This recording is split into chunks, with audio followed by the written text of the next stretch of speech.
So in the meantime, may mga sumasakay din dito. Siyempre, may mga tao na gusto nila na rumagsa ang mga rumors na yan kasi may destabilizing effect. Ang destabilizing effect na ito ay maaaring pagsamantalahan, lalo-lalo na ng mga state forces. So, by state forces, what do I mean? Mga puwersa ng gobyerno na posibleng gustuhin nila na magulo nang sa gayon pwede silang umaksyon. Number 1, pwede mag-martial law. Number 2, pwede baguhin yung saligang batas na may reason na, di ba? Number 3, for purposes of limiting the freedoms of speech, maaari din silang umariba para mag-take down ng mga posts saying na you are a threat to national security. Given these conditions, maaari din silang mag-humirit ng, uy, inciting to sedition ka. So, ang mga scurrilous libels are inciting to sedition, and so on. Magandang gabi sa inyong lahat. Ako po si Trixie Cruz Angeles. Ito ang Luminous. I hope everybody is well. Maraming rumors na yung araw na ito. Alright. So today, medyo maraming rumors, no? Na because the cats, I think it's shedding season for the cats. Okay, game. So daming rumors kanina, which started a few days ago. May mga nagsasabi na bubuwagin daw o i-dismantle ang Task Force Davao. Now, Task Force Davao is a ano ba yun? Parang hindi siya detachment kasi maliit ang detachment. It's not even exactly a brigade, but it's a unit of the Philippine Army whose job is counterterrorism and anti-terrorism. And they have helped keep the peace in Davao for so long already. Ilang dekada na yan. Shoutout sa Davao kay Quadruple L. Hi kay Ray Vincent and Taking Lucio.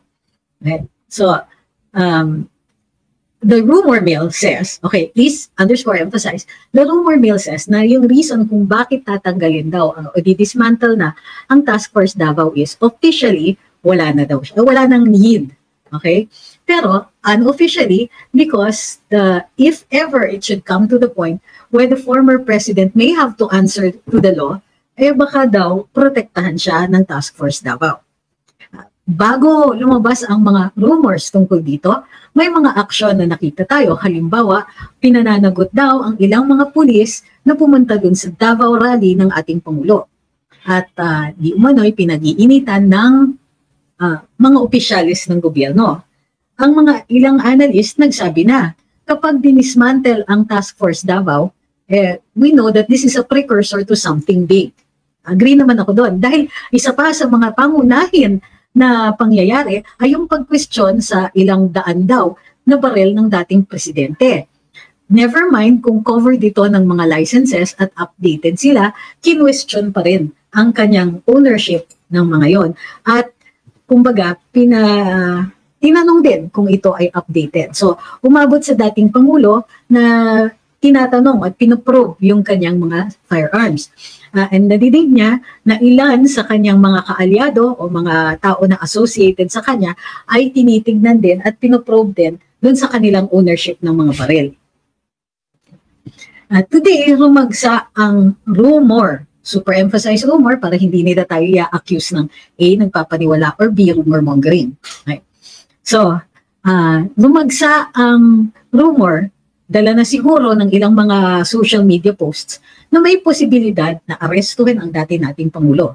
Hindi maliwanag kung ano yung charge, hindi maliwanag kung sino yung nagpapa-aresto at kung anong base sa anong order ang alleged arrest.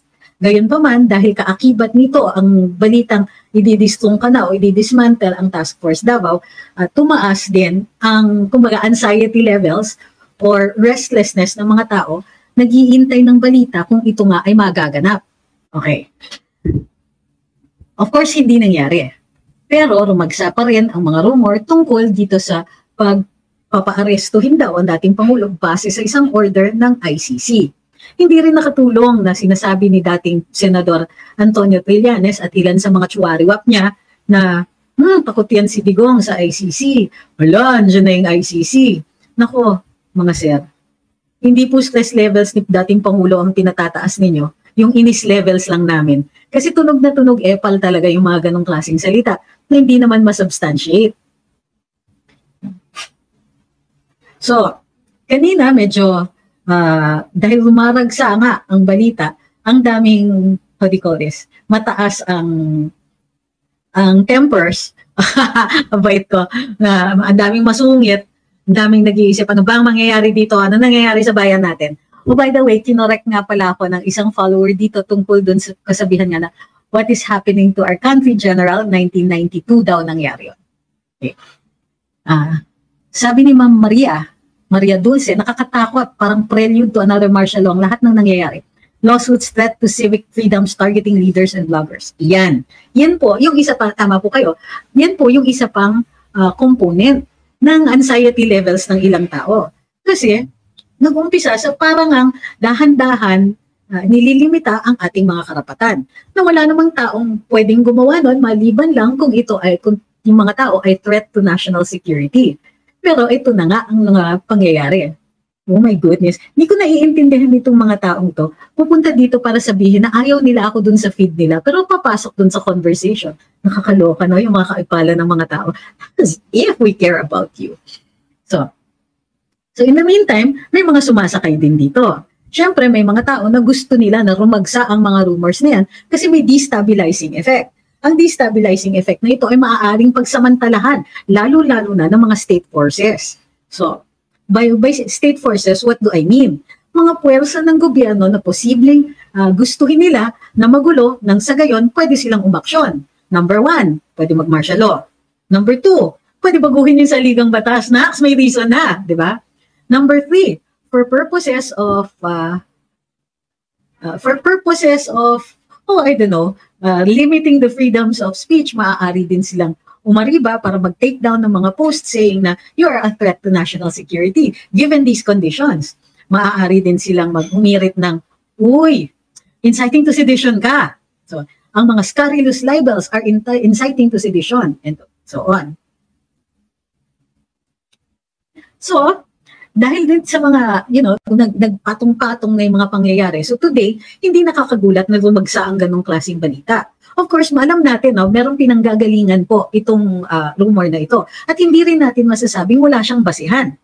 Ngunit, nakita natin na base dun sa mga ilang mga posts ng ilan lang na mga vloggers, hindi pa yan ragsa, hindi pa yan mga viral ha, biglang nag-announce later in the afternoon ang Chief of Staff ng Armed Forces of the Philippines, si General Romeo Browner, na wala raw katotohanan yung pagdislongka ng Task Force Davao.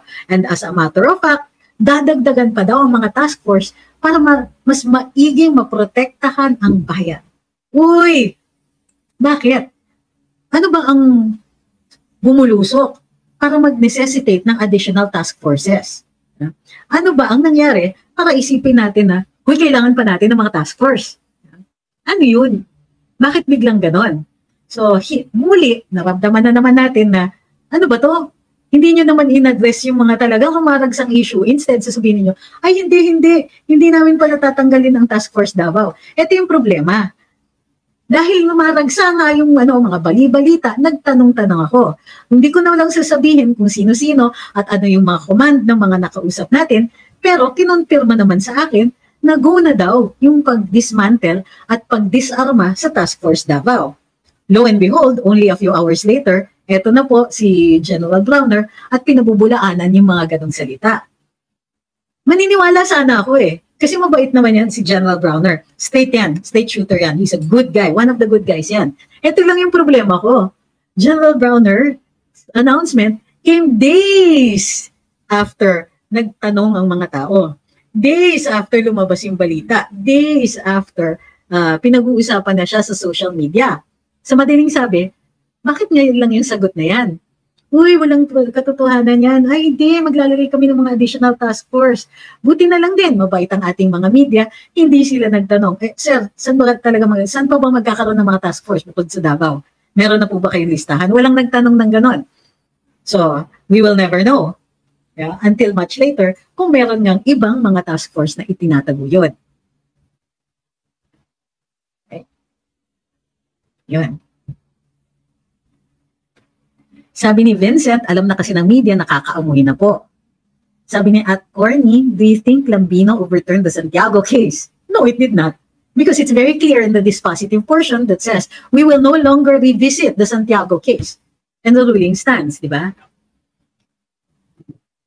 Sabi ni Uncle Bro, one of the good guys, puppet ng admin na to, walang bayag. The dark horse is silent, that is Gringo. Excuse me? Dark horse, pinag-uusapan ninyo dyan. Gringo talaga? He ran with the administration. What will he have?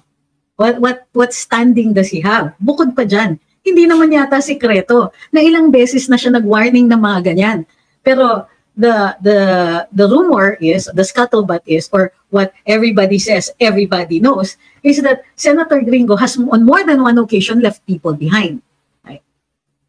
We can end it there kasi yung mga people that got left behind can make kwento to you. Sabi ni Ayun. Mirasol Sumbilio says, watching from Athens, Greece with my sister Eve. Sabi ni Phoenix, makatanim nila yan ng mga bayaran para sa ICC implementation. So bakit disarmahan ng TFD? Plus, at the same time, Harry, I'm working here. Sabi ni Vincent Remigio, the Congress pulled everything. Isa pa pala yan.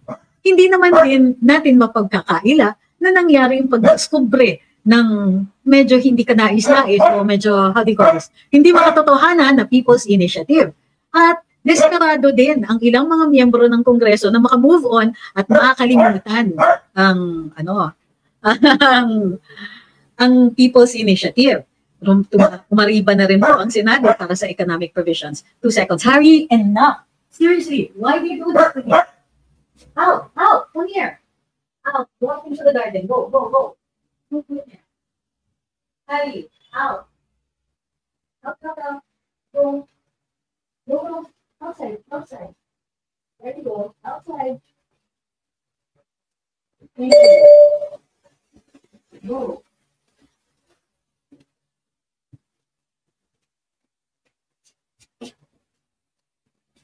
Harry is the reason why I prefer to do my live earlier. Kasi pag maaga yung live ko, maraming nakukuha kay Harry. Makatanim nila yan, sabi ni Phoenix, ng mga bayaran para sa ICC implementation. So bakit disarmahan ng TFD? Well, ang sinasabi, originally, kaya daw i-dismantle at didisarmahan ng TFD ay dahil hindi na raw significant or necessary kasi may peace and order na naman daw.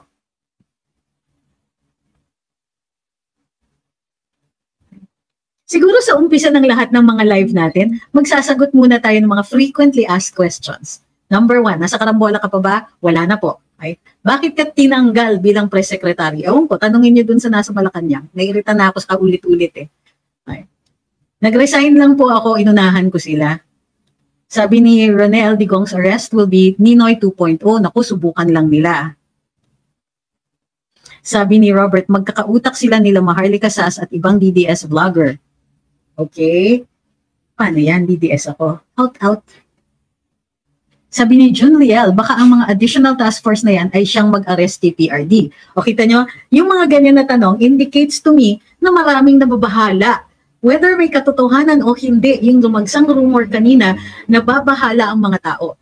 Whether they're pro-Digong or pro-BBM, ang dinig ko is, nobody wants that. Kasi alam nila, that will be the precursor to restlessness ng taong bayan. Alam natin na magiging uneasy tayo at baka mag-disappear ang kumbaga yung peace and order. So, yun yung inaano natin. Tinitignan natin, inoobserbahan natin right now. Now, makatarungan ba if ever, but why is there a rumor to begin with?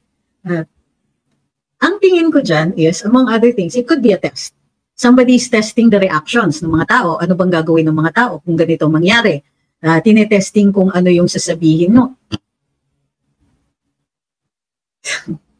Okay. Can we talk about this one first before you ask questions on other issues? Para dire-diretso tayo. Promise I'll answer your other questions later. Okay? Sabi ni Ma'am Yolanda, I'm worried. Pag hinuli si PRD, malaking gulo yan.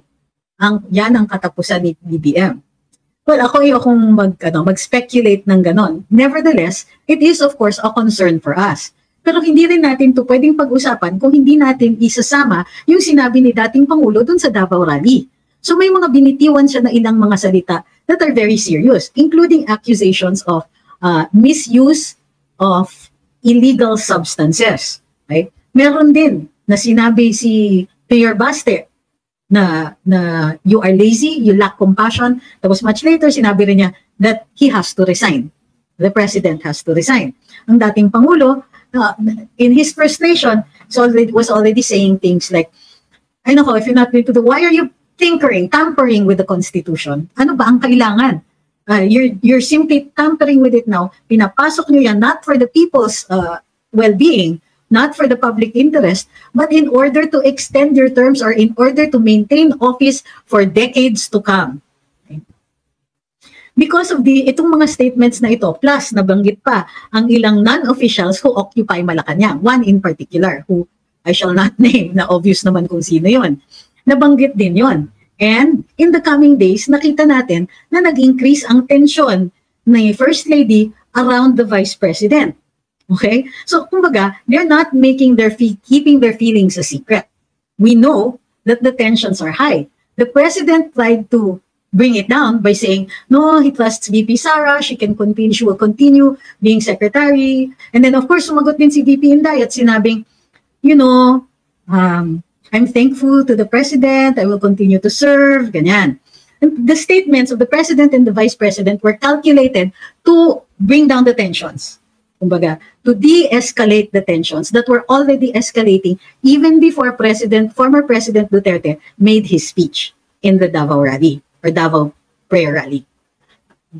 It just, kumbaga, made the tensions rise higher and allowed other people to start speaking up. Okay? So now, mas dumadami ang nagki-question, mas marami ang they feel free to talk about certain things that were not easy to talk about before, such as, but not limited to, the use of illegal substances. Diba? Para sa akin, we need to clarify even just that one point. If there is a misuse or use of illegal substances, this can be dealt with as a health issue. The President should not dismiss this as merely something that he will not dignify. Because as a health issue, the public has a right to know. The Constitution says,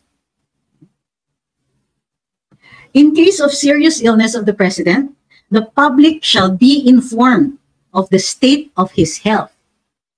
The members of the cabinet in charge of national security and foreign relations and the Chief of Staff of the Armed Forces of the Philippines shall not be denied access to the President during such an illness. Now, if analogous, because, remember nung drug war, panahon ni Duterte, nagpipilit ang ibang mga tao, stop treating it as merely a crime, but also consider it as a health issue. Now, the law already does consider that as a health issue. Drug use, when first caught, the accused can apply for probation and be admitted to rehabilitation and the record expunged. Unless he repeats the offense, in which case, he or she will serve the full sentence. So, by prescribing rehab and probation and and allowing a first-time offender who is a user, not seller, a user, the law already deals with it as a health issue. And therefore, the public, if interested, can ask our public officials, particularly the cabinet officials, to make public the state of health of the President. Okay? Hindi kailangan pag-usapan nito bilang isang krimen kasi magiging defensive masyado. Ang dapat pag-address natin yan, particularly if we want to know, kasi gumugulo Yeah? Nagkakaroon ng wild rumors and not so wild rumors. Nagkakaroon ng suspicions of retaliation because of what the former president said. And so we can go to the heart of the issue and say, okay, Mr. President, we honestly believe that this is a health issue. Could you please inform us of the state of your health? Hindi kailangan ng bastusan. Hindi kailangan we don't need to get nasty about it. Thank you, Kay Pinke. But we can ask, what is the truth here? Does the President have a health issue, a health consideration? He should disclose it. After all, if it is treated as an illness, then it can be dealt with as something like that. Unfortunately, the President, remember, the President is immune. the president is immune from suit while he is the president. Has everybody forgotten that? Yun nga lang, if the misuse is on such a scale, it could be considered a high crime and a ground for impeachment. Para lang makover natin lahat ng mga issues na yan. The point here being, of course, is once raised by the former president, it is now subject to public discourse. Ang ibig sabihin nun, pwede nang pag-usapan. Kasi hindi tayo basta it's coming from nowhere. Somebody already said, ayan na, eto may ganitong issue. Natawa naman ako dito sa ibang comments, yung mga calls. Guys, listen to this. It's so funny. May troll na pumasok dito, tapos nagagalit na marami daw sinasabi. Girl, live po ito. Talagang nagsasalita ang mga tao dito. Mahiya ka naman. Sabi niyo, mahiya naman kayo, lol. Hello? Girl, papasok ko sa live, tapos magre-reklamo kami nagsasalita. Seriously, you should go back to your seminar.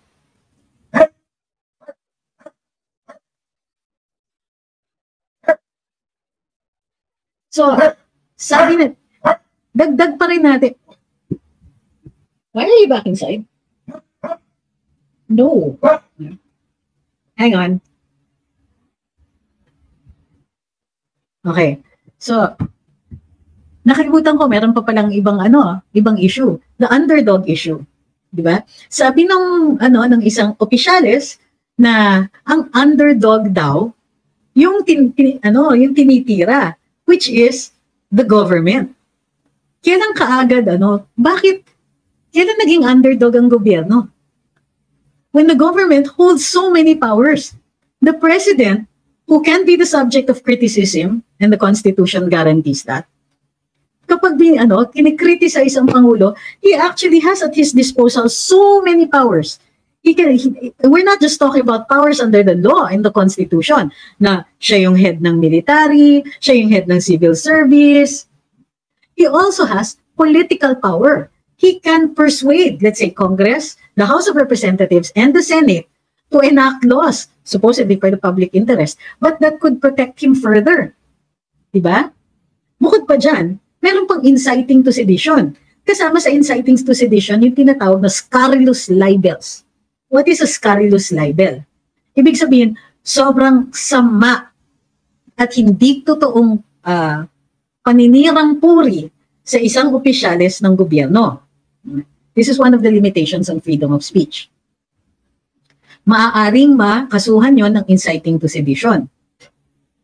So, ang daming powers ng presidente, tapos may magsasabi na gobyerno daw yung underdog. Bakit? So, you know why sinasabi yung mga ganyan? Sila kasi yung victim. At pag sila yung victim, you can call out state forces to protect the underdog, to protect the victim. Di ba? Ano yung sinasabi ni Batman parati? To protect the powerless. Ganon. Ay talaga, hero pa kayo. Sabi ni Alfredo, mag-isip mabuti, wag magpapaniwala sa nag-iiyakan dahil di nila pagtatagumpay. Nag-iiyakan kasi underdog sila. Okay. Sabi ni Kevin, pag natuloy ang arrest ni PRD, yan na ang simula ng Federal State of Mindanao. Which brings me to the next point.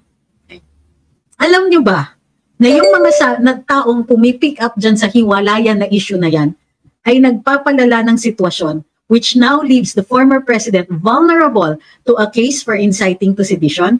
Kasi kahit wala siyang paghihikayat ng hiwalayan, dahil sinasabi ninyo yung ganyan, siya ang pwedeng makasuhan.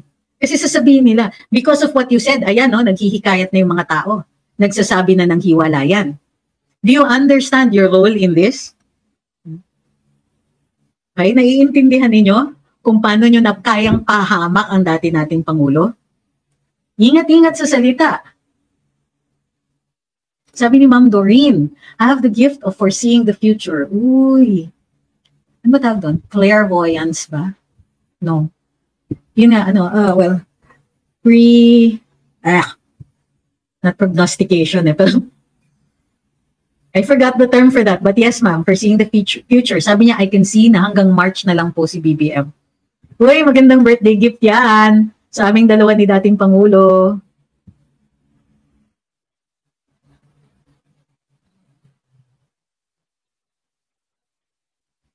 Sabi ni Aguinaldo, kaya nga yung iba dyan magsalita kahit walang alam. Sabi ni Amiel Grave, nabudol kami ni BBM, puro pangako. Yung eleksyon, 2 years na wala naman nangyari. Precognition. Thank you, Ma'am Christine. Knowing beforehand. The premonition po is not the it's what you have, it's the vision. Precognition is the talent, so to speak.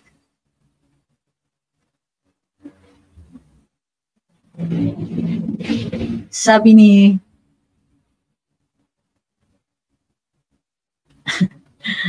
ni Kit Laksamana, ha, underdog. Grabe naman, hinay-hinay sa ha. Para akong nasasampal ng sarkasm mo eh. Sabi ni Ma'am Telma, PTI, mga... Inisip ko kung ano yung PTI eh. Ngayon ko lang na-gets mo. A whole 2 seconds later. Mga build dito sa amin, nakatenga na, di natuloy. May narinig nga ako na justification na si Pangulong Duterte o Duterte admin daw yung nagpatigil sa Mindanao Rail. Samantalang andun ako nung in-announce si Undersecretary Chavez yan. Or napanood ko mismo na in-announce niya, and it was ako pang nag-report sa Karambola. Sabi ni Waway, wala daw magugutom pero ang mahal ng bigas, so tinapay na lang, imahal din. Sabi ni Jaime, try nyo, mag-alsa kami, o parang tinapay.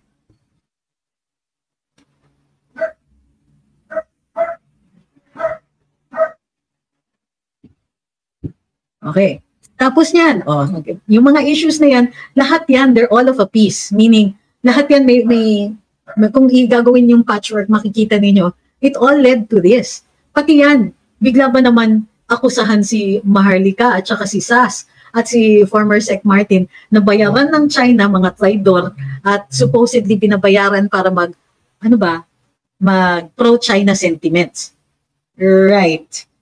Pero ang inaangalan ninyo, yung mga comments namin against the government or against the policies of the government that have nothing to do with their foreign policy. Abay, mag-decide naman po kayo. Kung mga traidor sa bayan, nasa ng mga pro-China sentiments, statements, giving precedence to a foreign country over that of the country's interests. Until masabi ninyo yun, malabo yung mga hinihirit ninyong ganyan. At saka pwede ba? Diba? Ito yung nakakatawa guys ha. Hindi na sila pinaniniwalaan at hindi na effective yung kanilang communications, gumugo pa rin sila. And what is that? This is a waste of taxpayers' money kasi alam naman natin, kasi binulgar na yan, na sila po ay may mga binabayaran o ine-encourage through certain means ang ilang ahensya ng gobyerno na may mga mag-post sa social media na hindi ka nais-nais against sa mga vloggers na hindi nga nila mapasunod sa opinion na gusto nila.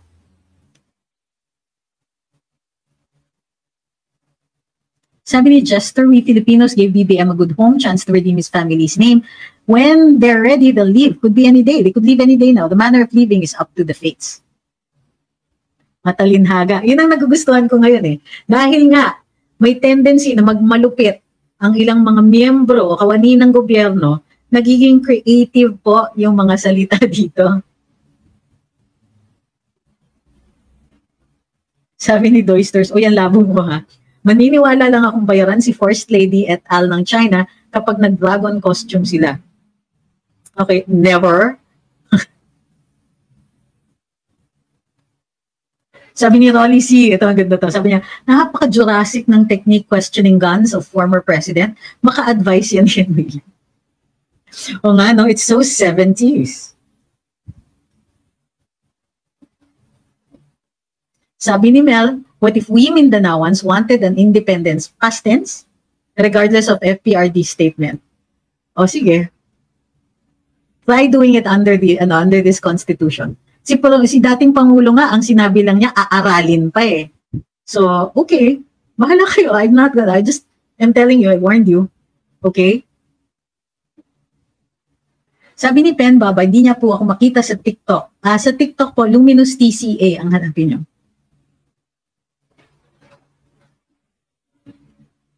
Sabi ni Glina, kung magkataon, 2 martial law ang maabutan ni JP. Hindi naman, kasi may mga maliliit na martial law si FBR, si GMA, si President Digong, nag-declare ng martial law dun sa Marawi, remember?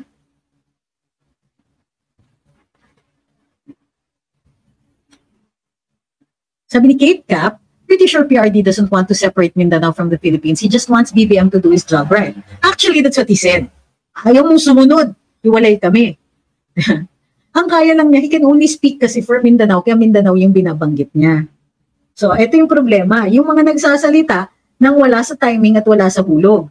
Siguro naman may panahon na maghikayat niyan. Pero ngayon, na alam nating under the gun, ang dati nating Pangulo, yan talaga yung pag-usapan natin.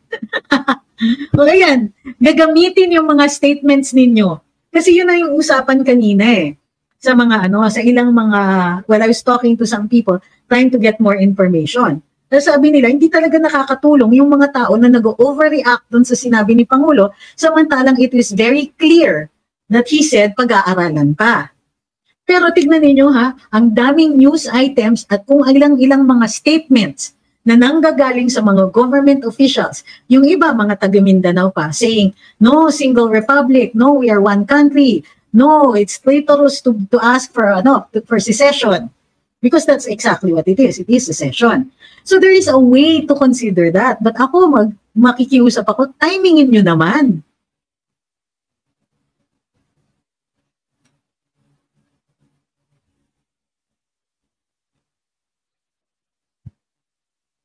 DOJ daw, sabi ni Ate Jennifer, may statement din.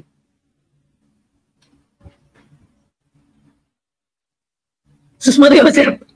Guys, pakinggan nyo to Tell me how logical this is. Dati okay sa akin si Duterte, now no thanks, he's becoming a dictator. Ano bang definition ninyo ng diktador, Do you know that ang definition niyan is when the powers of government, meaning the branches, are concentrated in one area, in one person particularly. So dati, si Pangulong Marcos Sr., bukod siya yung presidente, ay mayroon siyang legislative powers. So, yan, dictator yan.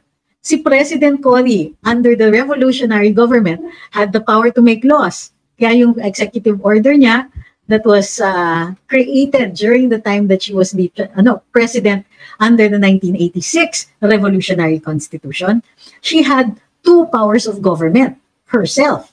Yan, diktador din po yan.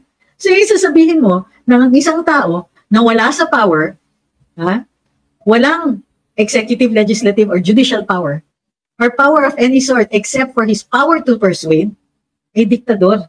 Malabo po, I think you might need a new dictionary.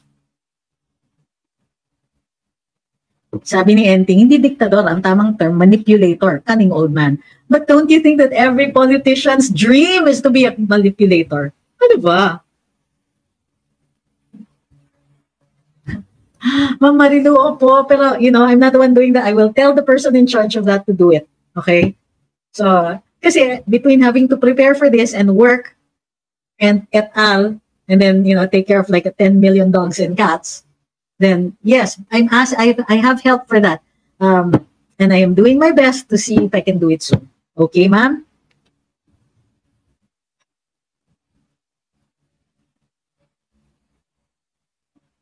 Sabi ni Chosera, PNP ba daw ang aaresto kay tatay? Hindi po malinaw, sabi ni Spox. Roque.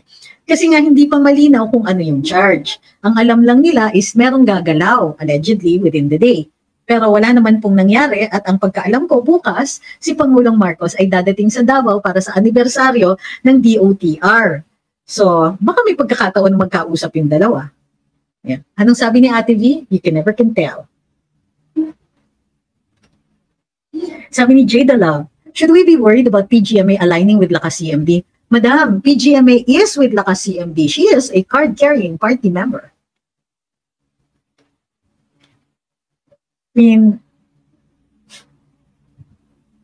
Okay.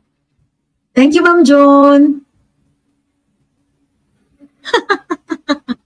Sabi sa akin, Ma'am, stop justifying ex-President Duterte. He's out of tune already, hungry for power. Number one, what is out of tune when so many people agree with him? My question with you is, what is your tune? Okay? No, wait. Don't answer that. It's already clear. Next, hungry for power. The guy retired.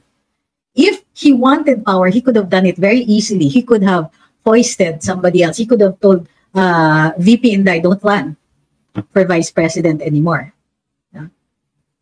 He could have had, dapat nag-all out, na siya. He could have stomped all over the country. No, hindi. Let it go. Sa ilang beses naming nakausap siya, sir, why don't you revitalize this party? Why don't you do this? Why don't you do that? You're still a player. You still hold so much power to persuade people. Ang sabi niya sa amin, tired na ako. Kasi kasuhin ko lang mga apo ko.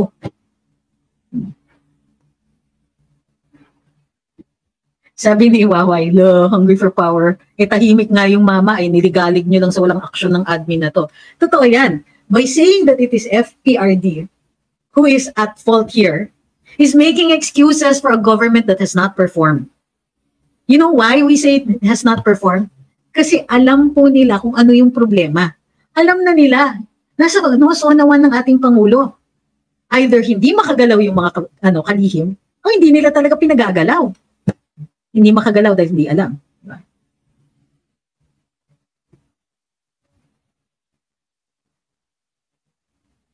Sabi ni Bicolan ng makulit. Dinig ko yung mga taga-Bicol na babae, ang gaganda daw. Totoo ba yan? Hindi Tagalog ako Sabi ni, hindi mga classmates ko kasi sa undergrad, parati akong sinasabihan ng pangpa-insecure ba. Sabi ni Bicolan ng makulit, Tatay Digong is a good speaker, may conviction magsalita, kaya madaming nakikinig sa kanya every time he speaks up. Unlike kay Marcos Jr. na halatang scripted ang speech. Si Dionysius naniniwala pa kay PGMA. Ano ba? Maliwanag na. Hindi na po siya nagpapakita na nasa tabi ni Vice President Inday Sara. Si Vice President ay hindi na miyembro ng Lakas PMD. At nandun na po si FPGMA sa tabi ni Martin Romualdez. Ni Speaker Martin Romualdez. Huwag na po kayong umatsa. Sabi ni Ma'am Jean. Oo naman. Ang daming self-serving tuloy. Sabi ni Ma'am Sheila, ay ako, ang tatay ko, taga Bulacan To the women of Malolos. Okay. Si Ma'am Sheila, sabi niya, sa mga nangyayari sa atin, walang nagrarally na dilawan. Naka-align na ba sila sa mga Marcos? Parang very tahimik sila. Walang oposisyon. Wala talagang oposisyon, ma'am. Kasi, yung mga katulad natin, wala naman tayo in power. We hold no positions. Yung mga katulad natin mag-isip, wala sa gobyerno. So, wala talagang oposisyon.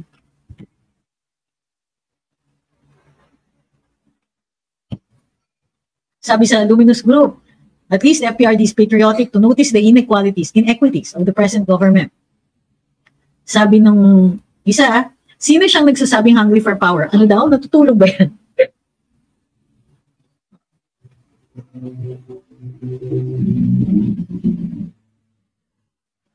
Ayun. Sabi ni Raquel, walang oposisyon kasi natapalan ng datum. That's so 70s. I love the term, but it's, di ba, parang it makes me nostalgic. Sabi ni Girl, Kalerki, hungry for power, if masamang tao pa si Tatay Digong, ba't mahal na mahal siya ng mga tao sa Davao, na taga Davao. Uy. Huwag divisive, mahal na mahal din namin siya dito sa Metro Manila. Huwag kakalimutan, panalo siya sa Metro Manila. Ayan si Aya. Ako pinakamaganda ate, sabi ng kaibigan ko si Aya kasi taga-Sorsogon yun. Sabi ni Joe Jose Jr., landslide naman dito. Sa Davao de Oro ngayon lang pong gabi. Are you okay? Anong pwede naming gawin?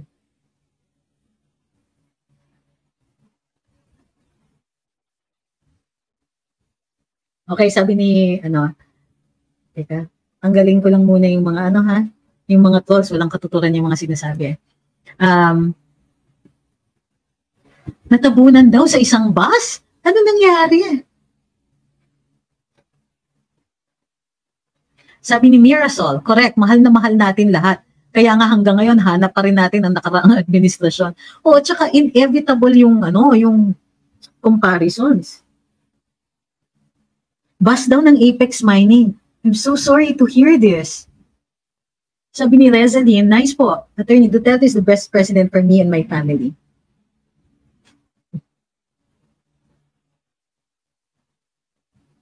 Sabi ni Win Dave 3. Hindi gutom si PRD o matakaw sa pwesto. If matakaw siya sa pwesto, ginawa niya, sanang ginawa ni Marcos Sr. Oo, kasi nag-umpisa na yung charter change nung sa kanya. He was so popular, kung nagpa-term extension yan, naku, ang daming pumayag.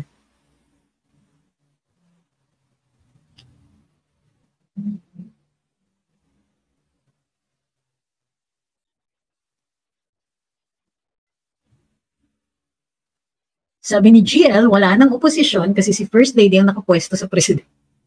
Liberal Party kaya para sila lang ang nanalo, parang sila lang ang nanalo, hawak sila HCBB. Sabi ni Jose, wala pa daw balita sa 4 na bus na natabunan. Puno ng workers ng Apex. Oh my God. Kung ano man ang nangyari, Diyos ko, mga pamilya nila. Ito, totoo ito. I can attest to this. Sabi ni William Mapp, nung panahon ni Digong, tahimik, pwede kang maglakad sa gabi. Ngayon, nakakatakot lumabas sa gabi, maraming adik na nagkakalat. Alam nyo, before naging presidente si FPRD, ilang beses, ang mga anak ko kasi, hindi ang mga driver, puro independent, at mahilig siya, kayang-kaya nilang mag-public. Uwi, maglalakad, ganyan. Minsan, ginagabi galing sa school. So, ilan sa kanila, na-hold up. Yun ang fear ko talaga. Kaya after a while, sabi ko, naku, kung kailangan sundo, hatid sundo, sige, hatid sundo na lang. Hassle. Kasi totoo, nakakatakot maglakad sa kalye. Pati yung mga taxi driver, kasi dati mahilig pa ako mag-taxi eh. So, sinasabi para sa akin ng mga taxi driver, alam mo ma'am, natakot na kami mamili ng pasahero, magiging presidente na si Digong. This was after the elections. Totoo lang, ganun talaga yung mga naririnig ko. Tapos biglang one time, sabi ng kaibigan kong taga Manila, nagising sila, bakit daw ang linis-linis bigla? Overnight, nalinis daw yung mga kalye. Ang dinig daw nila, kinatok daw ni Presidente Digong noon, si Mayor Erap, at sinabing, oy, maglinis kayo dyan. Nilinis naman, in fairness kay Mayor Erap.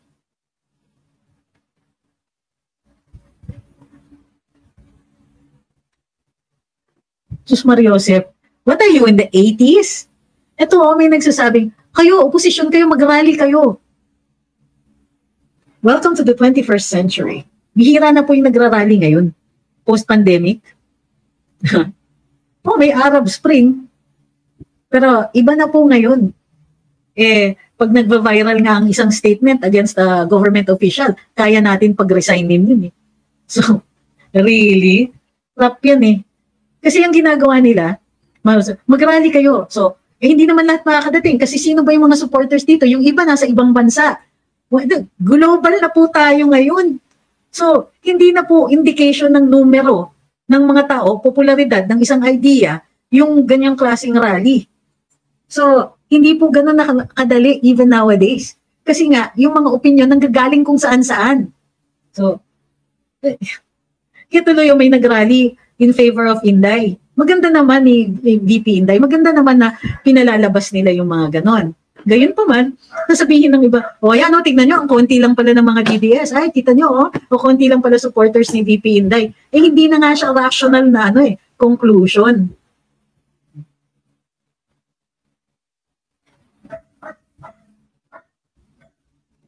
Sabi ni Ronel, may recent news nga na isang dalagita, pinagsasaksak sa bahay niya ng mga, kinuha lang pera at gadget. Eto na naman tayo. Oo nga eh.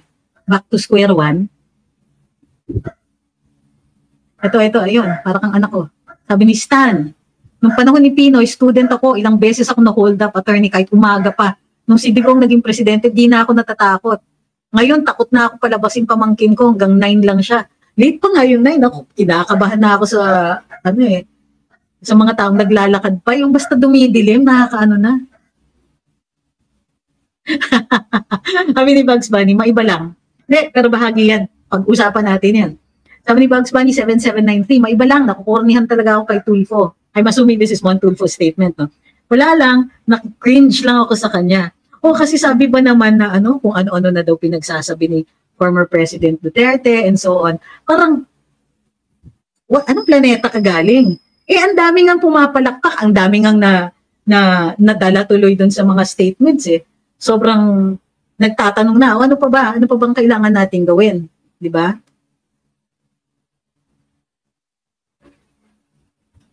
Yan.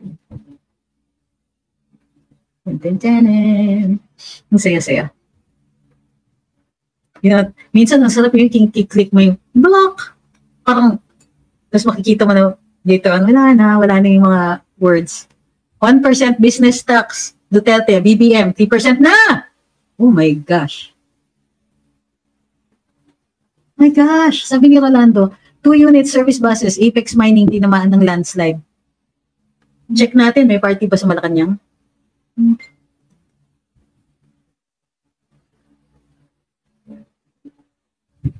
So, sabi ni Facebook user, press release nila, bumaba ang crime rate. Sabi ni Pobreng Pinoy, PRD owns the narrative, lahat nakatutok kung ano sasabihin niya. Totoo yan. So, yung mga tools, hanggang doon na lang, derivatives na lang yung kanilang mga hirit dyan. Mga China, mga pagpahingahin yun na si Duterte. Yeah. Tama. You know, it would be funny if you were able to persuade even just one person. However,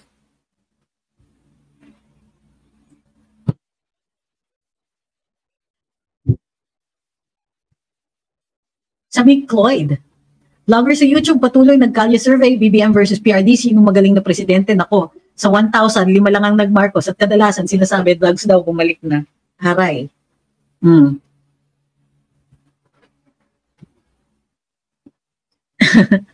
Sabi ni Ismes, is me SG boy.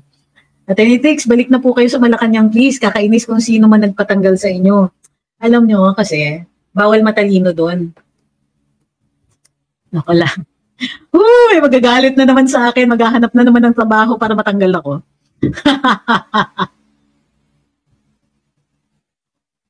Sabi ni Ma'am Karen, any info sa story ni Sir Mark Lopez na aarestuhin daw si FPRD? How true? Yes ma'am, kanina po namin pinag-uusapan. Ang dami kasing antecedents, tapos biglang rumagsa ang rumor kanina na aarestuhin nga daw si dating Pangulo. Kasi sunod-sunod nga, didismantle, lumabas yung balita na dislungkahin na ang Task Force Davao. Pinrobe yung mga baril niya. Nagalit yung mga ilang mga ahensya, may statement tungkol dun sa inciting to sedition. O kayo, mag-guilty kayo ha. Yung mga maling sinasabi tungkol sa sinabi ni Presidente Duterte, ni former President Duterte. Stop twisting his words, nakakapahamak yan. So, yun. Dahil yung sunod-sunod yung mga ganun, tapos yung mga ahensya nagsasabi na, inciting to sedition yan. Meron pang nagsasabi na pang nagsasabi na, scurrilous libel daw, yung sinasabi tungkol dun sa presidente at yung paggamit niya ng bawal na substances. Di ba? So, dahil sunod-sunod yung mga ganun na diskusyon, yun yung mga antecedents, lumabas tuloy. And very credible yung mga sources dito. Of course, si Spock's Harry, pangunahin yan. Na yun nga yung mangyayari. And supposedly, mangyayari dapat yan today. Para sa akin, medyo nakahinga ako ng malalim nung banda alas 4, alas 5, tapos dumidilim na. Tapos in-announce ni CSAFP Browner na hindi daw tatanggalin na ang Task Force Davao. So para sa akin, necessary yun eh. Kasi baka magkagulo kung may Task Force Davao tapos biglang may mag-serve ng warrant of arrest for whatever reason hindi natin alam. So for whatever reason, necessary po yun yung pagtanggal ng Task Force Davao. So nung in-announce na wala na, hindi na po tatanggalin ng TFD, yun, tumahimik na rin yung rumors. Now, it could be one of two things. Either totoo, may mangyayari, pero yung mga feedback na nakukuha nila, di ba, masyadong magagalit ang mga tao, stand down sila. Or, rumor yon, test balloon yon para makita kung ano ang magiging reaction ng mga tao. Either way, pag swinip mo yung social media, hindi po maganda yung feedback. At medyo medyo parang, kung kayo yung gobyerno tapos nagaganyan kayo, not a good idea. Sabi ni Ignis, muntik talaga, pumiyak lang sila kasi kakasa talaga taga Davao. Sir, uulitin ko, wag niyo po itong kakalimutan. Hindi lang po Davao ang nagmamahal kay FPRD. Importante yung distinction na yon. Sabihin niyo man ng paulit-ulit na mahal siya sa Davao, given yan eh. Ang tagal nga niyang nasa inyo eh. Ang importante, mahal siya ng so many other people. Tingin niyo, hindi namin papalagan yan? Di ba? We will not react. to something like that, I think that would be monumentally, ridiculously stupid to do something like that to a president, a former president that is this loved. Sabi ni Pilipinas ang malakas, echo ko lang yung tanong, ba't po si GMA lumipat na? Unang-una, hindi ko alam bakit kayo ganun kabilib. She's a politician. Okay? She will go where where it is most advantageous for her. Consummate politicians are like that. Diba? Nico, why concerned? Bakit lumipat? What makes you think that she ever made lipat to begin with for her to go back? Pero, just for the record, number one, chair emeritus siya ng lakas. Party mate niya, si Speaker Martin. Siya ang mentor ni Speaker Martin. Mas mahaba ang pinagsamahan nila kaysa kay VP Inday. Bukod pa dito, mayroong parang patama noon, I think it was Speaker Martin na nagsalita or one of the congressmen na sinabing iimbestigahan siya for Malampaya. For for whatever happened to the funds of Malampaya nung presidente siya or after or whatever. Pwede kasi kahit nung presidente siya kasi your immunity is only while you are president and not after. So what I don't understand is bakit sa tingin ninyo, laking kawalan na nawala si PGMA. Para sa akin, we do what we can with whoever we have by our side. Para sa akin, ang kailangan lang ni dating Pangulo at ni Vice, tayo. Maraming tayo. Kumbaga. Sabi ni Huawei, dati G na G ako, pagtanggol si PBBM, ngayon mahigit 1 month na hindi siya nagsasalita. Sabi ni Diego, iba pang rumor ito. Hindi ko ito naririnig Bakit mahirap para kay BBM mag-travel ng domestic? May sakit daw and big C daw yung sakit. Baka trip to UK naman. Alam niyo, hindi ko narinig yung rumor na yan. Pero, kung persistent ang mga balita or, rumors, bahagi ng obligasyon niya ay pakalmahin ng taong bayan and disclose his state of health.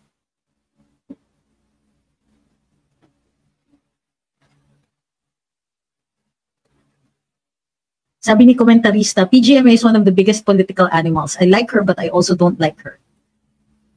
I think most people feel the same. Ako kasi, aktivista ako panahon niya Panahon din ng Inoy, pareho. So, sanay ako. It was during GMA's time na na nag-handle ako ng mga mutiny cases. At hindi lang po yung mga kliyente ko yung naka 24-hour surveillance sa kulungan, di ba? Ako din.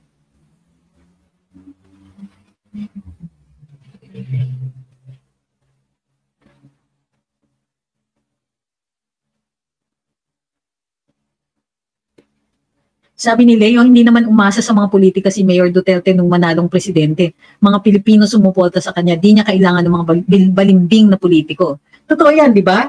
Nang asar pa siya sa Kongreso, unang sona niya Sabi niya, ayun, di niyo naman ako sinuportahan.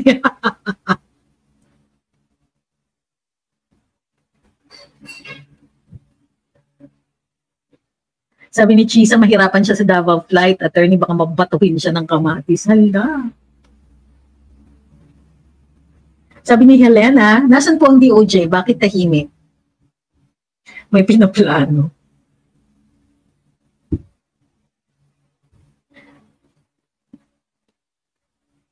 Sabi ni Kevin, maganda itong sinasabi niya, kaya pala pinapalakas ni BBM ang fight against cybercrimes para salain ng mga DDS sa social media.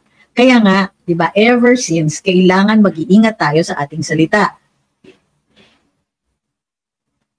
Yes, PI, sinabi ko na rin po yan, pupunta siya bukas para sa anibersaryo ng DOTR. At yung mga ganyan, they're in the same zip code, baka sakaling may pagkakataon makapag-usap sila. Ewan ko lang kung nasa mood makipag-usap si Presidente Duterte, former president.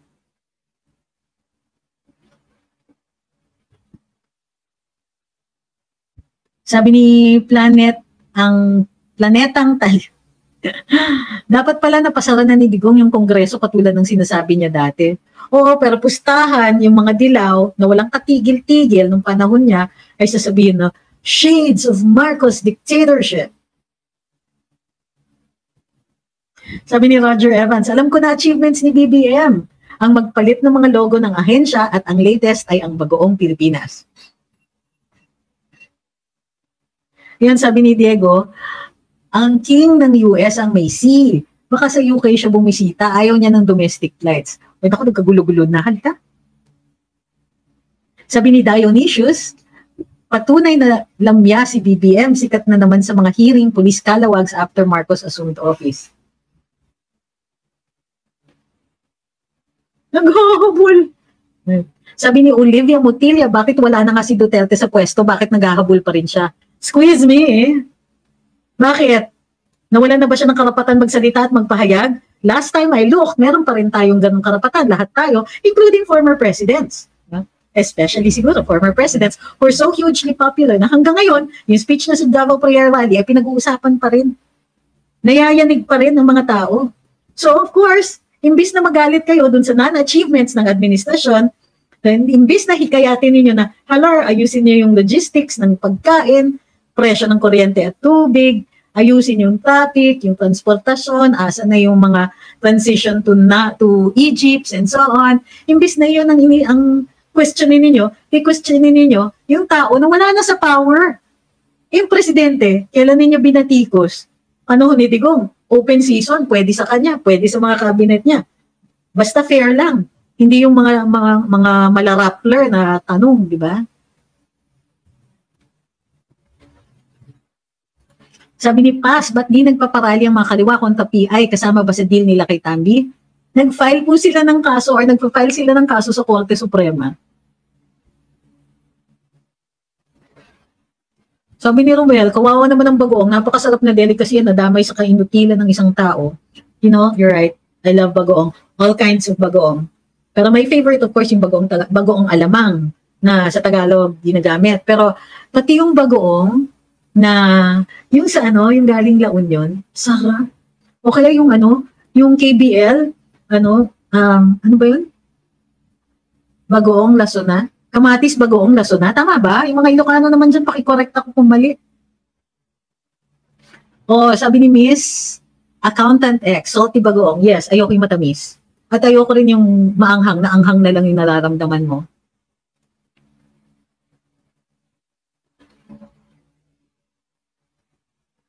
Sabi ni Ronel, bagoong with kamatis at pritong isda at talong. Oo. I love that. O kaya yung pag sa Ilocos Sur ba sa nothing? Yung bacon bagnet, tapos lalagyan mo ng yung bagoong na na liquid, yung bagoong isda. Tapos kakainin mo with kamatis, tsaka rice. Ay nako. Patay na naman yung ating mga yung mga jeta natin.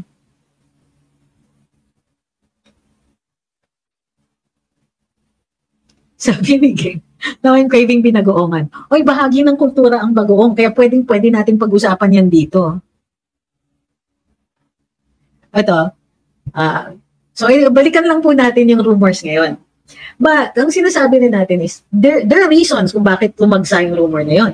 Yung mga antecedents kasi, mapapaisip ka, particularly, ang pinaka-importante, yung pag-dismantle daw ng Task Force Davao. Pero sinabi na, pinabulaanan na ito ni CSAFP, si General Romeo Browner. Gayon pa man, tuloy pa rin yung mga rumors na posibleng ipa-aresto si former President Duterte. Ang tingin ko dyan, is as long as rumaragsa ang rumor na posibleng maaresto siya, yun ang pag-uusapan ng mga tao, imbis na pag-usapan yung kakulangan ng gobyerno. Lalong-lalo na yung mga kakulangan at kamalian na pinoint out ni dating Pangulong Duterte. Babalik pa rin tayo dun sa kanyang speech sa Davao.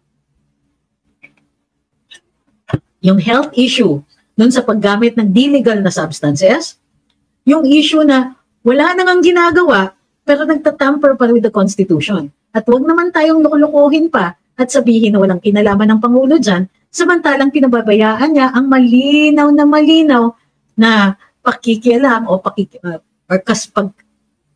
promotor o pasimuno ng People's Initiative ay ang Kongreso led by his cousin.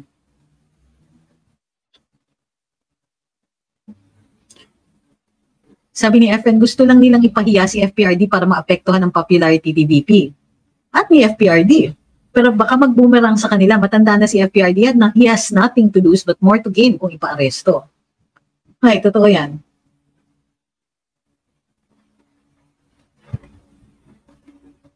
Sabi ni Sherry, tingin mo di totoo yung sinabi ni Spox Loke, mukha nag-iba lang hangin ng mag-usap-usap sa Davao. Ma'am, tingin ko may basehan yung sinasabi niya. Pero posible na yung basehan na yon ay dahil may nagpapalabas ng balita na yon nang sa gayon tumigil na magsalita laban sa gobyerno si dating Pangulong Duterte. Parang ang sinasabi nila, sige kung hindi ka tatahimik, abay baka maaresto ka. At ang aresto mo, dito sa Pilipinas, kalad ka rin ka dun sa Hague. Tama ba? Sa ICC ba ang sa Hague? Or wherever the ICC is. So, parang ano yan panabla sa kanya. But I'm telling you this, and this based on my personal knowledge. Matagal na silang takot kay dating Pangulo. Matagal na. Umpisa pa lang ng administrasyon, concern na yun. Minomonitor lahat ng pumupunta ng Davao. Sa tingin nyo, pinagamit yung presidential plane kay VP Sara just to help her out? No, it's to know where she's going. Diba? Naman, helicopter or plane and all that. So, may pinanggagalingan yung rumor na yan. And either it gives more information to the people who want to see the former president jailed, or they really were going to have him arrested, pero somebody choked at the last minute. Sabi ni Sherry, takutan lang pala yon. Well, in that sense, yeah, why not? That's part of the political, ano ba yung tawag dyan? Chest thumping. Diba? Ayaw mo tumahimik? May ICC. Anong problema ko dun sa administrasyon kung sino man yung bright boy or girl na nag-isip nito, hindi nila kilala yung dating Pangulo. Arrestuhin nyo yan, you'll probably ham it up. Meaning, papakita nyo, inaaresto ko. Sino bang kawawa pag inaresto yan? Napaka-popular na dating Pangulo. Pag pinahiya pa siya, ang daming magagalit.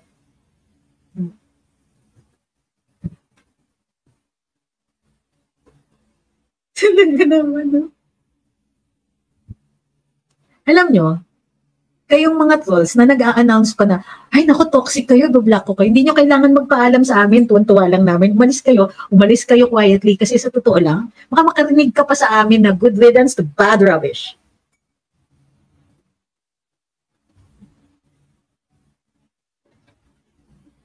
Sabi ni Bigel, si PRD nagko-commercial plane every week pa uwi ng Davao City. Si VP Inday, hindi na po umuwi every week. Ginawa lang niya noon nung umpisa because her children were in Davao. And then, nung na-realize niya na, better that her family is where she is. Diba? Ayan, wala nang paggamit-gamit masyado ng and she flies, if I'm not mistaken, commercial din.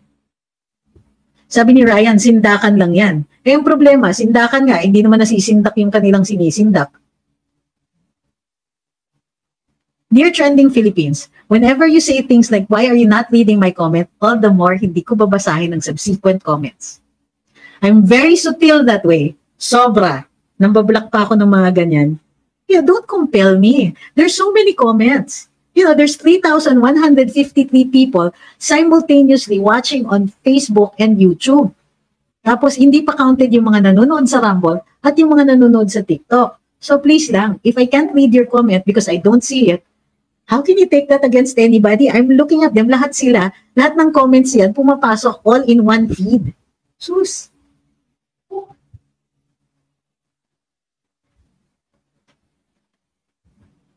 Sabi ni Ma'am Karen, magsasona na naman sa Hulyo, pero ang tanging achievement magbigay ng galit sa Pilipino at paghihirap sa sobrang mahal lahat ng gastusin. Nang bubugbog ba ng halal na presidente hindi ko kayang basahin. How true DOJ is quiet kasi nasa St. Luke's yung SEC. Anything latest na sinabi ni Sarah after nagpahayag si Baste sa FB post niya lately? I don't think she will make that public, assuming she was thinking of saying something.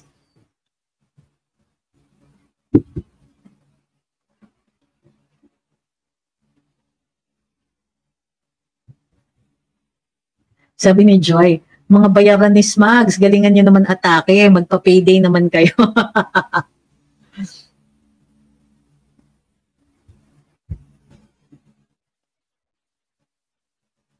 Sabi ni Yung nung uwan, si Tambi pupuntang Mindanao bukas, kausapin Mindanao AFP. Bakit niya kakausapin ng Mindanao AFP? Hindi naman siya ang commander-in-chief ng mga yan. Minsan talaga, kaya hindi ko ma-blame yung mga taong nagtatanong, sino ba talaga Pangulo?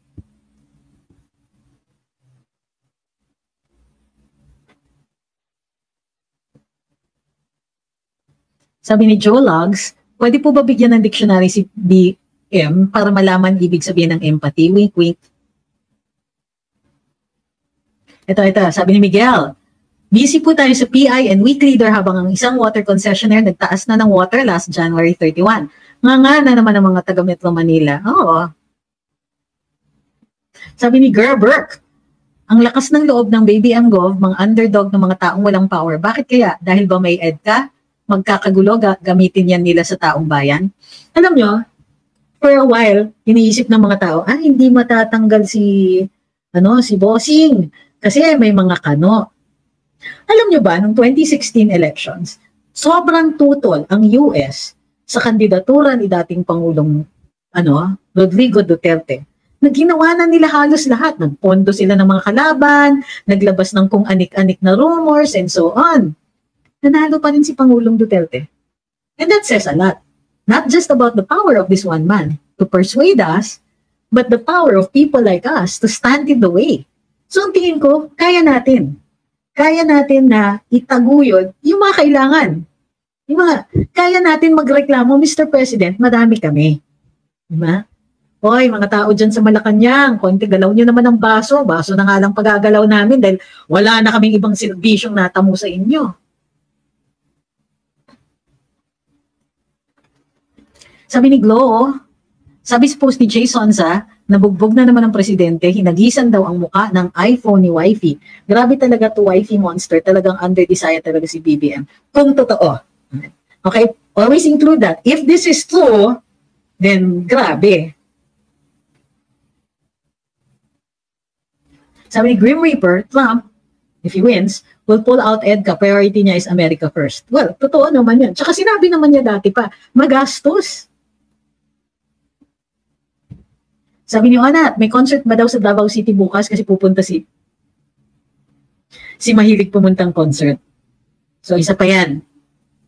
Di ba at some point, tumatawid na talaga from insensitive to kupal. I get it. Punta kang concert. Helicopter ka pa. Pero may nasalanta. Sige, sayang naman ticket, di ba? Sige, intindihan ko yan. Pero pwede naman pumunta after. Hindi ginawa. Tapos, nag-reunion, bumabaha sa Davao. Pwede naman pumunta after, hindi ginawa. Tapos nag-reunion pa uli. Pwede naman pumunta after, hindi ginawa. So, talagang yatang deliberately ini-snub yung disaster sa Davao.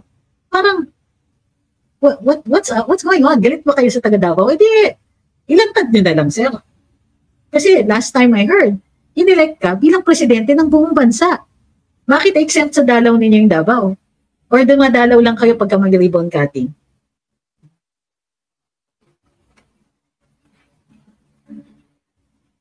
Sabi ni Mark Tan, yabang mo. Alam mo, Mark Tan, pag sinabi mong ang yabang ko, pwede ko rin naman sabihin, ang tanga mo. So ngayon, what good did that do? Nothing.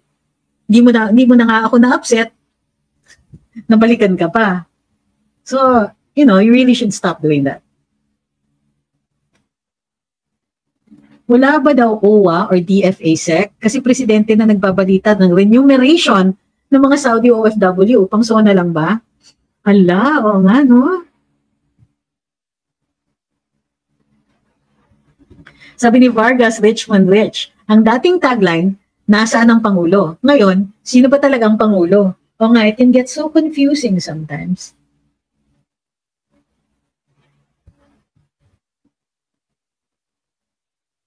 Bugs Bunny, wala pa po akong update sa health emergency allowance ng health workers. Alam ko medyo insensitive na sabihin talaga pero I'm not very hopeful na maigagalaw nga nila yung baso anytime soon. Anong oras na sa Pilipinas? 10:33 po. Sabi ni Floren, palagi namang nagagalaw yung baso sa Malacanang kasi parating may inuman. Hi! Sabi ni Roy Magat, ilan ba ang Pangulo? Ayun, ako.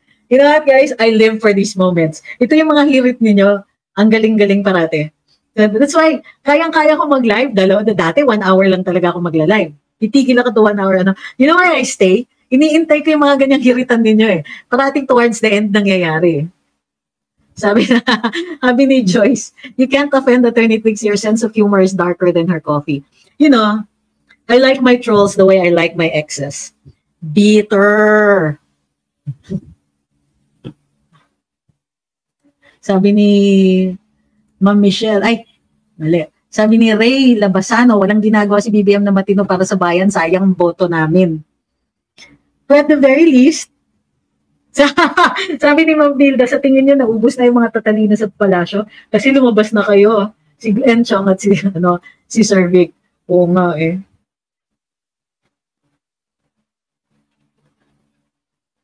Sabi ni Jesus Ice Cream, 2 pangulo now showing. Sabi ni Nice, bitter pero loving. Excess nga eh. So, kasi dati, pinopost ko yan parati sa kasi di ba sa Karambola, at hindi nyo na po nakikita kasi wala na po ako sa Karambola para dun sa mga nagtatanong. Sa Karambola, parati akong may inom ng kape, tuloy-tuloy yan for 2 hours, dire-diretso yung kape ko. Kaya ganito kalaki yung thermos ko, kulang pa to. Minsan 2 thermos dala ko. So sinasabi ko parati sa Facebook, sa personal account ko, I like my coffee the way I like my exes. Bitter. But of course, that's not true kasi nag-sugar and cream ako. Sabi ni John, laki ng pagsisi ko sa mga pasama-sama sa mga rally nung lalo na sa libing na ililibing na yung tatay niya. Tapos ganito lang, WTF party-party na lang. Ay.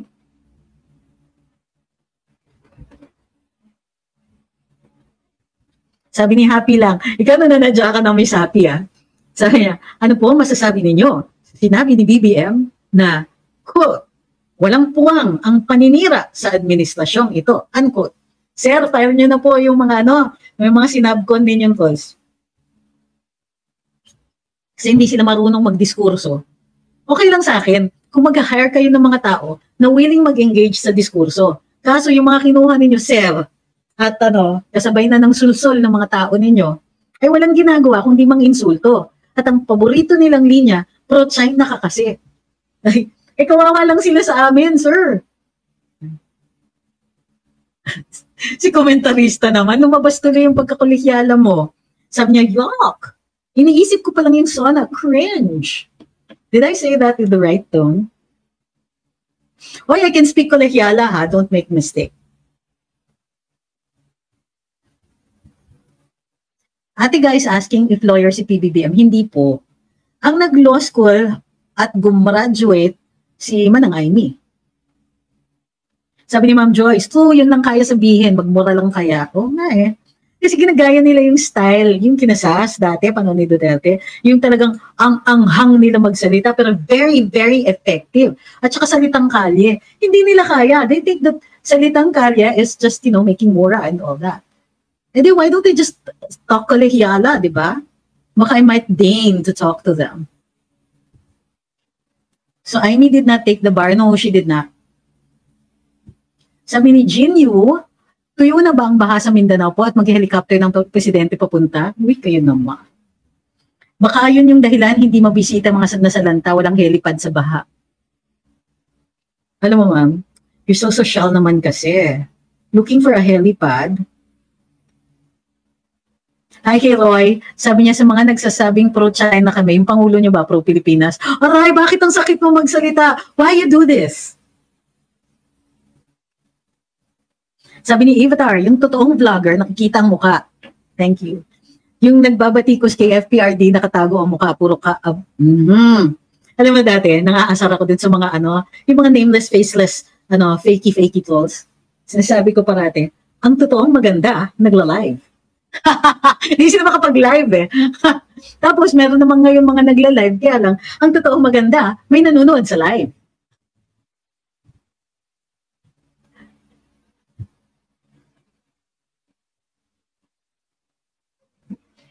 Sabi ni Craziness, mana nga kasi sa mga sabaw nilang vlog. Every time somebody says sabaw yung mga vloggers nila, natatawa ako kasi hindi po sila sabaw. Ensaymada. Sabi ni Marco, I also add that anonymity can't fully hide their identity. Oo, kung balangura ka. Eto, last Christmas party ng PSG, sagot daw ni babaeng Jahas. Milyon ang budget, nagulat ang PSG, grabe daw.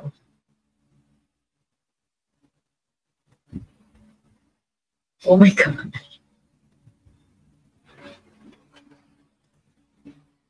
Alam nyo, I had good experience, except for the living part. Maganda magserbisyo sa gobyerno. Alam nyo kung bakit? You know, nasanay tayo with having so little, na kapag nagbigay ka ng 100% na serbisyo, minsan kahit 80% lang, tuwang-tuwa na yung mga tao. Yung lalo, tapos leadership ha, naiyak ako kasi, ang bait yung mga tao ko sa loob yung plantilla, ang babait nila dun sa, what used to be the office of the press secretary. Ang babait nila sa accounting, sa property, yung sa motor pool, yung mga drivers, even the security guard of the mall. Alam mo, ang mababait sila. Yun lang, sinasabihan ako na, ma'am, kayo lang yung araw-araw nandito. Sorry, Sec Martin. Tapos sinasabi pa nila, ma'am, kayo lang po yung Sec na nauuna kayong dumating kaysa yung mga tao mo.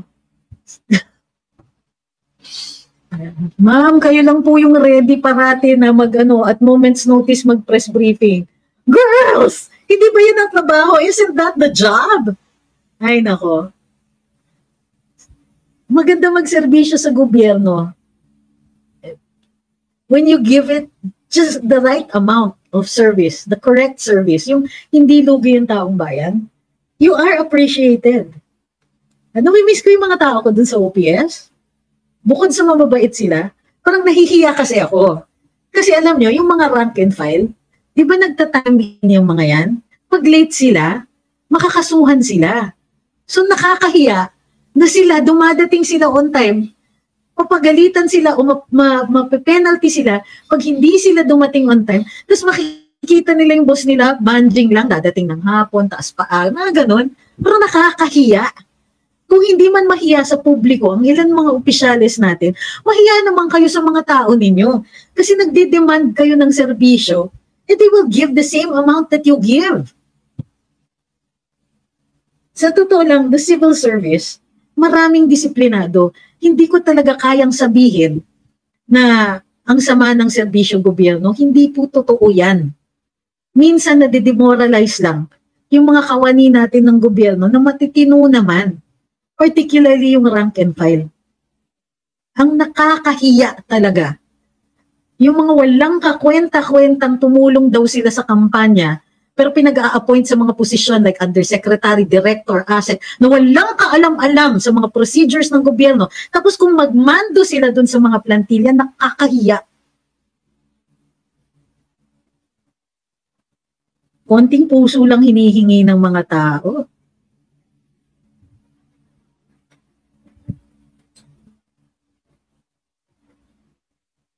But you have to give it your all. Sabi nga ni OMB, ni Ombudsman, si Justice Martires, sabi niya, pag hindi mo binigay yung tamang serbisyo, pag hindi mo binigay yung standard, yung magandang standard ng serbisyo sa gobyerno, corrupt ka.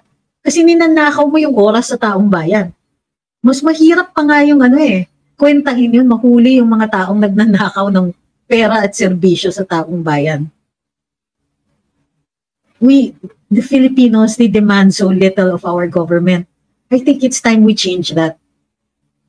We have to demand, we deserve better, di ba? Di ba dapat yan ang hashtag natin? We deserve better, Mr. President, Mr. Speaker. Ang nakikita lang namin yung pasarap ninyo. Paano naman kami?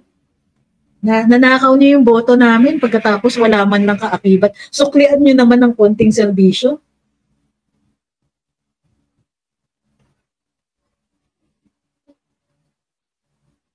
Sabi ni Alexander Dumas, huwag po natin kalilimutan na si VP Sara ang nanggulo sa speakership sa panahon ng kanyang ama. Sinuway niya rin ang mga payo ng kanyang mga ama sa pagtakbo sa politika. Well, I blame GMA for that. Ang sama ko. Siya naman yung, ewan ko. I can't blame VP Inday fully kasi compared to GMA, matagal naman ang serbisyo na ni FPGMA. And she should have known better. We deserve better. Hindi past tense, ha? Hindi deserved. Deserve. Continue to deserve. Past, present, and future. We deserve it. Now. Now. Hindi yung 10 years later. Hindi yung after makuha ninyo yung ano ninyo, yung re-election ninyo. Hindi yung after na nakailang concert na kayo. Ano ba yan? May quota ba yung concert? Ano ba? We deserve better. Pagbibigyan naman po kayo ng taong bayan pagka kailangan nyo ng downtime. Pagbibigyan naman kayo ng taong bayan kung, you know, you've been working so hard during the week, ang daming kailangan asikasuhin, nag-set ka ng goals, na-achieve mo yung mga goals for that week. Hindi natin ipagkakaila yung downtime. Hindi naman tayo yung type na magpagkakaila natin yung konting pahinga. Presidente Duterte nga, minumulto na nga siya sa Malacanang, hindi naman siya makatigil kasi daming pipirmahan. Sabi ni Mar Rivera, oy, magaling si BBM sa speech. Ang susutil niyo. Teka, magpasalamat muna ako. Thank you kay Lee Cooper. Thank you kay Rolando Barreto. Kay Ma'am Mia, talagang power ang ginamit ng mga administrasyon ngayon. Oo. Kay Ma'am Imelda Sanggalang. Kay Ma'am Arlie Mars. Nasaan pa? Yung hashtag. Sabi ni Ma'am Arlie, hashtag. Nasaan ang party ni Pangulo? Tapos, sabi ni Roy, sa mga nagsasabing pro-China kami, yung Pangulo niyo ba pro-Pilipinas?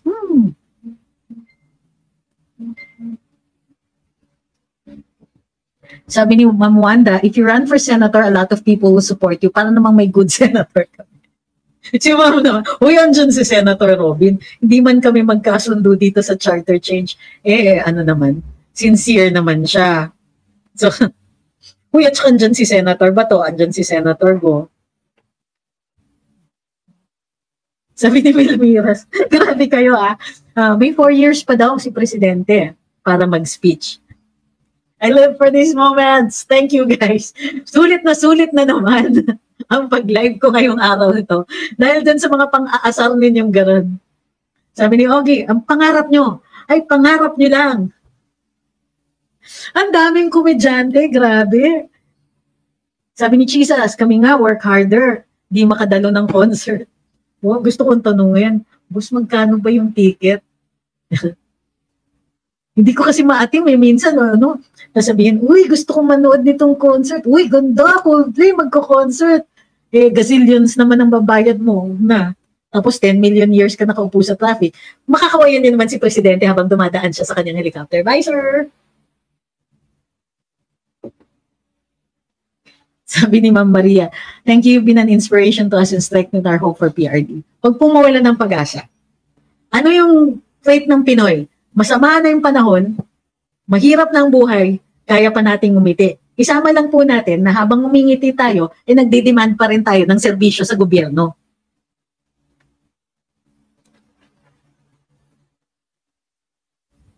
Sabi ni Vargas, PM ko sa'yo, design namin last PSG Christmas party. Sa amin palang grabe budget, kaso bawal lahat yun. Sige po, please. Makita ko man lang, di ba? Paglapag ng helicopter, sabi ni Ronel, sabay tugtog ng, halika na. Wag na nating ituloy yun. Sabi ni Ryan, naipunan natin, gusto nagdi-demand pa kayo, pa kayo. Ito, sabi ni our vote. Mag-organize na tayo sa ating mga barangay, communities, prepare na tayo ng mga lista ng ating mga potential candidates. Lalo na sa mga districts and party list, wala pa nga yung mga nagdi-declare na kandidato eh. Ayusin natin ang pagboto 2025, 2028. Imagine if organized and strategic tayo sa party list. We can increase our allies in Congress. Watak-watak kasi tayong mga organic, kaya maraming nakakalusot na hindi karapat-dapat. We only have 1 vote sa party list kasi, so mag-assign among ourselves kung mga regions or province. Sabi ni Floren, music lover po kasi ang Pangulo, he can't afford to miss a Coldplay concert. Sana work lover. Sana work lover din daw siya. Tinatanong ni Happy, ni Ma'am, nanood na po ba kayo ng Ensay Mothers? Kasi sinasabi ko sa iyo hindi sila sabaw. Ensaymada sila. Okay. Sabi ni Pugly, unahin daw ang mamamayan, mali pala, unahin palang mayayaman. You know what? Kung ikaw ay politiko at pinagtatawanan ka na ng taong bayan, tapos na karir mo. Sabi ni Noel, FPRD will be in Cebu for another prayer rally. Will you attend? Kailan po? Lahat ng nagsasabing will not sell our vote, pupunta yata si Pangulong Duterte. And therefore,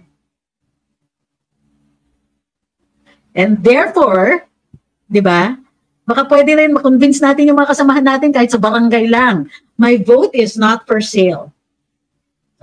Sa Tagalog, ano ba?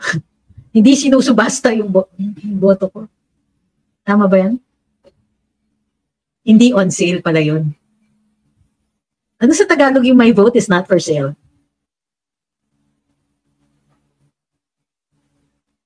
Ito, sabi ni Mufasa, dapat kasi may advance date para makapag-leave sa trabaho.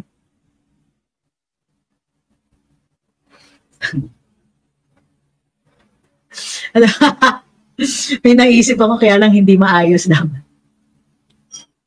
Baka magalit na talaga sila. Buti pa kayo para mag-attend ng concert or rally, nagli-leave kayo sa trabaho. Meron iba dyan, nag-helicopter. Ayan, ang boto ko po'y di binibenta. Sabi ni Fagli, di ko pinagbibili ang boto ko. Yan. Hindi bentahin. Hindi kasi precise, pero I get it. Tama naman din po kayo, lahat ng mga sinasabi. Magkapit-bahay po kami sa bangkal noon ni Tatay Diggs. Hindi po sila pakitang tao, kaya Duterte ever po.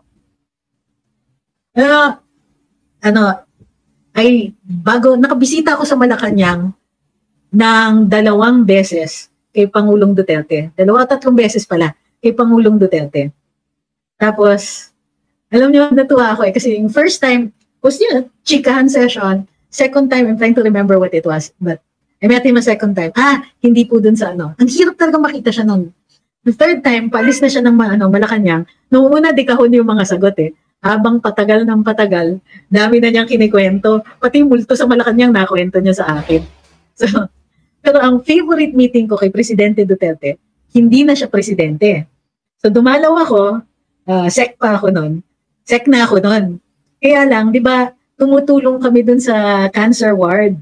So, para matulungan sila, tinangay ko rin yung PTV, punta ako ng Davao para ma-cover at kasi they rely on the goodness of donors talaga para matulungan. So we were there, both publicizing it as well as getting, kumbaga, may dala rin po kami. Pero favorite ko yun talaga yung nung pupunta akong Davao, noon, nakadalawa kasi ako Ang sabi niya sa akin parati is, Ma'am, welcome to my city. Tapos parating, ewan ko, simple lang yung words, welcome to my city, I'm so glad that you are here. Pag siya yung nagsasabi, alam ko na standard yun, pero pag siya yung nagsasabi, nararamdaman mo. So, mas madali siyang tsikahin talaga. So, one time, nakausap ko rin siya, at ang sabi ko, siya anong gagawin natin? Pag gano'n na kami magsalita, natatawa na lang siya Sabi niya, iba na rin pala ako magsalita, at mas gusto niya, yung salita ko, pag ordinaryong mamamayan na ako. Grabe, ito si Grim Reaper, hindi pulburon daw ang boto niya. Sabi ni Jesus, true rockstar si Tatay Diggs. Oo, so huwag natin kakalimutan. Yung serbisyo Duterte, hindi naman natin hinihingi yung ganun kataas na standard. Pero naman, we deserve better than what's being given to us. Tapos may mga paghimik pa silang ganito, arestuhin si PRD. Subukan nila. Sabi ni Ma'am Oseng, he says it with genuine sense of pride what he did for his city. Totoo yan. Okay, so solid love natin si Digong. Pero the reason we love him so much is because he did so much for the country. Huwag po natin kakalimutan yung konteksto na yun. Yung serbisyo niya talaga. Yun yung nag-solidify ng pagmamahal Yun yung nag-solidify ng natin Kasi di ba, grabe toxic yung yung election noon, pero nung naupo siya, hindi ka talaga magsisisi. Yun ang serbisyong tunay. Tsaka yung, kahit hindi man perfect, ang dami pa rin namang hindi nagawa. Pero yung nakikita mo na meron talagang ginagawa. So, naman, Dapat alam ng gobyerno, kung nag-ayos lang sila ng gawain nila, kung maayos lang yung serbisyo, hindi nila kailangan mag-alala tungkol sa dating Pangulo. He will always be famous, we will always love him. Pero that doesn't mean na paalisin natin o magtatampo tayo dito sa Pangulong ito kung siya ay nagpo-perform, kung siya ay may ginagawa. Bakit? Kailangan isa lang ang mahal nating presidente? Pwede namang mahal pa rin natin si Digong. Kung nagsiservisyo si Presidente BBM, kaya din nating mahalin. Kaso, sa ngayon, di ba, grabe man ligaw, mahina naman na jowa. Di ba? Jowa presidente. Ano ba? Sabi ni Chrysler, I miss yung stories na tulad ng ginawa ni PRD sa PGH na nag-allocate ng 100 million per month. Alam mo, sa totoo lang, sabi nung isang doktor dun sa PGH, first time nila nakatanggap na 100 million per month. Yung first month pa lang sabi, wow, anong first month, ang dami daw nila lang binili. Talagang nakapila yung mga equipment, etc. Nung second month, o yan, meron na naman. Nung third month, nag-iisip na sila, ano ba pwedeng bilhin? Nung fourth month, sabi nila, yun talaga, na-realize nila, uy, yung mga pasyente natin, pwede na natin bilan ng gamot yung mga walang kaya. Di ba? Nakakamiss nga yung mga ganong stories. So, para dun sa mga nakaupo, utang na loob, hindi mahirap, madali kaming magmahal, ang dali lang. Mababa standards namin bago dumating si Duterte, malas nyo na lang kasi dumating kayo after him. Pero try naman. Otherwise, tingin nyo, titigil kami? Ang saya-saya namin nagkikwentuhan dito. Sabi ni The Beauty Critique, what is the state? The state of your love life. Right now, alam mo, Kuya Boy, or Ate Christy, hindi totoo yan. Friends lang kami. Ito, sabi ni Val, dami kong naging kaaway during campaign period sa Marcos na, nabudol talaga ako, baka never again na yung Marcos. Sabi ni Ma'am Emma, ang mahirap dyan, pag nag-flood tayo ng We Deserve Better, baka i-take down aming FB. Ay, sa We Deserve Better, hindi. Pero yung iba, parang nagdududa na rin ako. Pero, pwede nyo naman, huwag nyo i-hashtag exactly, pero sabihin nyo, hashtag We Deserve Better. Ay, maraming salamat ha. Grabe, 2 oras talaga tayo. Dal-dal nyo. Maraming salamat sa lahat ng Sabi ni Piping Dilat, bakit nakaramdam ako ng kilig? Grabe kayo ha, nag-iimbento na ako. Okay, so maraming salamat, super chat, super sticker, stars, kung anik-anik na gifts, roses, coffee, diamonds, etc. dito sa TikTok. Maraming salamat. Pero alam niyo, sa totoo lang, kahit yung chikahan lang natin, ang saya-saya kaya dito. Parang nawawala yung stress ko. Nawawala yung stress ko pagkausap ko kayo. I mean, frustrated pa rin ako. Pero nagkakaroon ako ng konting hope na kung sakasakali, gusto ko kayong kasama pagka tayo na yung maandar para sa pagbabago. Di ba? So, maraming salamat. Keep on keeping on. Huwag pong kakalimutan. Post ng post. Alam nyo kung kahit sabihin nyo lang, alam mo, nabudol kami. Budol lang. Natitrigger na sila. Yun lang. Isipin mo, sabihin mo lang na nabudol kami, asar na sila. So, it must be something. So, yan. We deserve better. Duterte pa rin.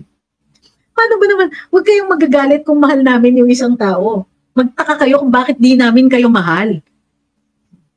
So, maraming salamat. Kita-kits muli bukas ha. And remember, ingat-ingat. Take care of your health. Tulog kayo ng maayos. Take your vitamins. Kumain kayo ng gulay, huy. At saka prutas. Because kailangan kayo ng bayan. We need you healthy, we need you well. Baka kailangan mabot dun sa punto na i-defend natin ang bayan natin. So, kita-kits ha. Ingat-ingat. Pwede nyo pong i-flood yung mga yung mga news feeds ninyo ng Duterte pa rin. Pwede naman kayo hindi naman trolling yun pupunta lang kayo sa news feed ng mga ensaymada at sabihin, Duterte pa rin to, sabay sibat, ganon. Okay ha, hashtag we deserve better, sabay sibat, ganon. Okay. Hashtag nabudol kami, sabay sibat. We don't have to stay around for them to bash us. Paki natin sa iniisip nila, basta ang importante malaman ninyo. Nagmahal kami, madali naman kami mapamahal magmahal Madali naman po kaming magmahal. Bigyan niyo lang kami ng dahilan. Yung problema, wala eh. Sabi ni Ma'am Delcy, sabay si Bat, style ko yun. Okay? Yes, so hashtag we deserve better. Hashtag Duterte pa rin. Hashtag nabudol tayo. Di ba? Pwede rin nating dagdagan. Hashtag tell us your health issue. May matitrigger dyan. Di ba? Tell us your health issue. Hashtag. Di ba? Sabay layas. Don't stick around for them to bash you. Who cares? Kung pwede nga, i-ano nyo kaagad eh. Tapos pag pumunta sila sa wall mo, block. Who cares? Dun sa mga ano nila, pang-aasar nila. Ang importante, marinig nila sa atin. Makita nila sa atin. Solid, Duterte. Solid. We deserve better. Di ba? O, sabi ni Aljon, hashtag nabudol kami. Yung iba, hashtag 20 pesos na bigas. Sabi ni Monocrista, agree attorney, marami tayo. Okay, ingat ang lahat, gabi na, tulog na. Okay, thank you very much. Sinamahan niyo na naman ako on one of my endless rants. Thank you very much. See you tomorrow. Bye.